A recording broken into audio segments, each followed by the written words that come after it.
बालिका दिन सावित्रीबाई फुले जयंती निमित्त ज्या सावित्रीनं मुलींना शिक्षणासाठी समाजाच्या अवहेलना सहन केल्या, समाजाचा त्रास सहन केला, त्या सावित्रीबाईंनी आता काल आज मी रेडिओला रोज ऐकायला लागलो, रात्री सांगितलं तर आज सकाळी सुद्धा सांगितलं की अतिशय प्रतिकूल परिस्थितीत सावित्रीबाईंनी मुलींना शिकवण्याचं काम केलं. हे एक अफलातून आहे. कदाचित भविष्यकाळ याच्यावर विश्वास सुद्धा ठेवणार नाही. कारण 1831ला जन्मलेल्या सावित्रीने 1848ला अगदी वयाच्या 15-16 वर्षाची ही मुलगी, आणि या मुलीनं घराच्या बाहेर येऊन समाजामध्ये वावरून समाजाचा विरोध पत्करून मुलींना शिकवण्याचं धाडस केलं. त्यावेळी असं सांगितलं गेलं की कदाचित भविष्य याच्यावर विश्वास ठेवेल की नाही सांगता येत नाही. इतकं मोठं काम सावित्रीने केलेलं आहे. त्यानिमित्त क्रांतिज्योती सावित्री या नावाचं नाटक आपल्यासमोर सादर होत आहे. पण तुम्ही पात्र परिचय द्या आणि मग या नाटकातील पात्र परिचय. नमस्कार, मी ज्योतिबा फुले. नमस्कार, मी सावित्रीबाई फुले. नमस्कार, मी सोनी. नमस्कार, मी चिंगू. नमस्कार, मी मंगल. नमस्कार, मी जोशी. नमस्कार, मी कुलकर्णी. 1 2 3 स्टार्ट. बस. सावित्री, अगं सावित्री, काय करतेस? किती वेळ झाला अजून तू इथेच? आले. बोला.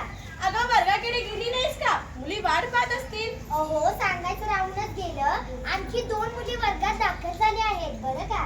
वा, फारच छान. म्हणजे आमच्या सावित्रीच्या वर्गात संख्या वाढली मिळायची की. पण हे काय घेऊन चाललीस? अहो, वर्गात मुली येतात ना, त्यांचे केस नको का व्यवस्थित अजागळासारखे कसे वाटते ते? काल तर एका मुलीच्या डोक्यात उवा सापडल्या. मग आरोग्याला चांगले आहे का हे सांगा बघू. सावित्री, काय म्हणावं ग तुला? किती करशील या मुलीसाठी? उद्या आदर्श शिक्षिका होशील बघ तू. तुमचं आपलं काहीतरीच. मला कुठे तुमच्यासारखं जमते वे? तुम्ही कुठं, मी कुठं. सावित्री, तुला तुझं काम छोटं वाटतं, पण हे तू करत असलेलं काम डोंगराएवढं मोठं आहे. या कामी तुझी मला खूप मदत होत आहे. समाजाचा विरोध पत्करून तू घराच्या 4 भिंतीच्या बाहेर पडून हे शिक्षणाचं पवित्र काम करत आहेस, याचा मला केवढा अभिमान आहे. असू द्या, तुमचं आपलं काहीतरीच. मला मेलीला दुसरं काम तरी काय? तुमच्या कामात हातभार लावल्याचं तेवढंच समाधान. बरं, मला वर्गाकडे जायचंय. लोक रस्त्यात टपून बसले असतील दगडधोंडे मारायला. चला तर मग.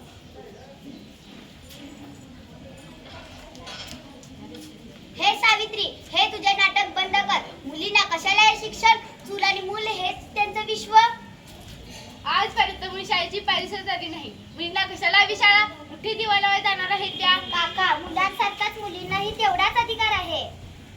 मुलींनी शिकणं म्हणजे अपशकुन आहे. हे कळत नाही का तुला? तू आम्हाला शिकू नको. पहिल्यांदा हे तुझं शाळेत जाणं बंद करावे लागेल, नाहीतर तुझं आम्हाला रस्त्याने जाणं बंद करावे लागेल. असे काय आमचा धर्म बनेल की स्त्रिया शिकतात म्हणजे काय?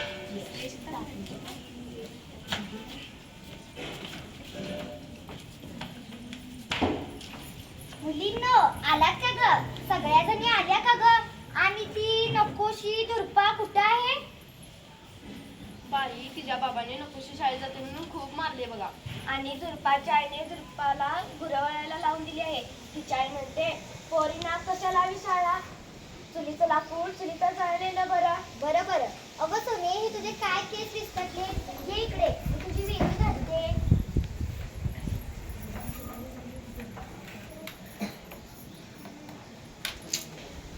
बाई, मला लय शिकायचं आहे.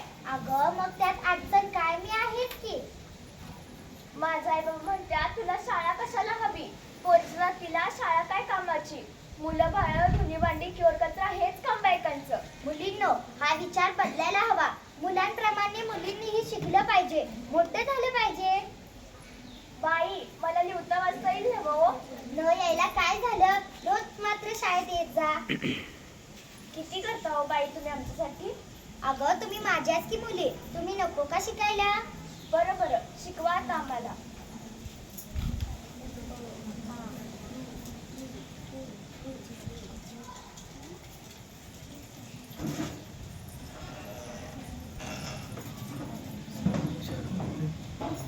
थांब सावित्री, तुला आम्ही सांगितलेले कळत नाही का? मुलींना शिकून तुम्ही आमचा धर्म पुढत आहात. हे काम तुला कायमचं बंद करावे लागेल. नका शिक्षणाअभावी तुमच्या जीवनात अंधार आहे, तो अंधार नष्ट करा. मुलींना शिकू द्या. बंद कर. मुलींची शाळा बंद कर. मुलींनी शिकणं म्हणजे अपशकुन आहे, हे कळत नाही का तुला? सावित्री तुझा अधिकार असो. माझ्या भावानो, तुम्ही किती विरोध केला तरी मी माझ्या कार्यापासून हटणार नाही. मी आणि माझे पती ज्योतिबा फुले यांनी विडा उचलला आहे आणि तो आम्ही पूर्ण करणारच.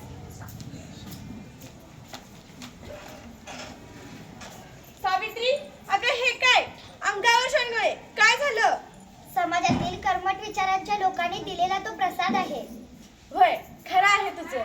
या अज्ञानी, कर्मकांडी आणि अंधश्रद्धाळू लोकांची तर हीच कामे, पण आपण माघार नाही घ्यायची.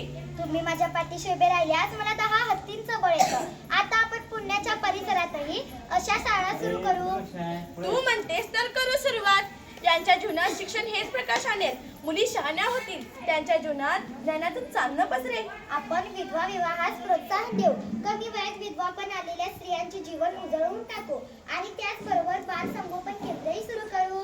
होय, अशा समाजातील अनाथ मुलांना त्यांचं हक्काचे घर मिळेल. चला तर आपण या मुलींच्या जीवनातील अंधार नष्ट करूया.